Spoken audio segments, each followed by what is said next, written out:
I think the interesting thing with how the Biden administration is framing it is they're calling out the Islamic Revolutionary Guard Corps from go, rather than sort of using a euphemism, proxy groups or something along those lines. They're going straight for the big kahuna right away. I think that's meant to signal, as well as the size, right? In previous instances, they were smaller amounts of airstrikes, and this time I think the number they put it at was 30. That's a little larger than normal. And then if you read the statement a little bit farther, they're signaling that this could go, basically for everybody to butt out.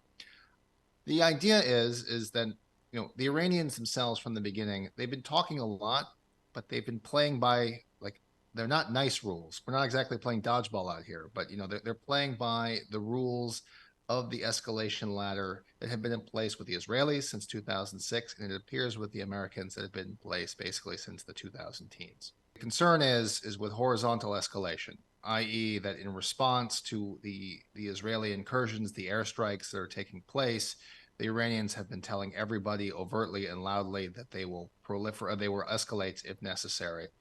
And again, going back to those rules, one of the ways that you can escalate without necessarily risking getting your teeth kicked in, if you're the Iranian leadership, is by doing their harassment attacks, small indirect fire, but for the troops at the other end, they still are not pleasant. The reason why I give credence to the fact that the Iranians may have been caught off guard is the very same reason that we didn't see the types of indirect fire attacks that we're seeing now. They had de-escalated the situation in line with the widely reported discussions with the Biden administration around the prisoner swap.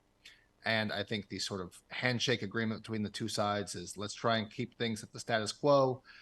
Let's release hostages. And in exchange, the United States is essentially paying Iran with its own money for behavior that it likes. Obviously, fast forward after 10/7, and things have sort of gone sideways. I think the intention, particularly with the airstrikes, with the way that the Biden administration is signaling will stop if you stop, is that everybody wants to keep this from going sideways and would like to basically try and keep this contained to Gaza itself rather than a broader regional conflict. If I had to guess, right, is that both sides, the Israelis and the Iranians, don't actually want to break the rules. Why? Because the Israelis are going to need that manpower down in the south for when they invade Gaza. Whatever you think of the invasion, the Israelis keep telling us they're going to invade, so I just tend to believe leaders when they say things. And there's 360,000 reservists.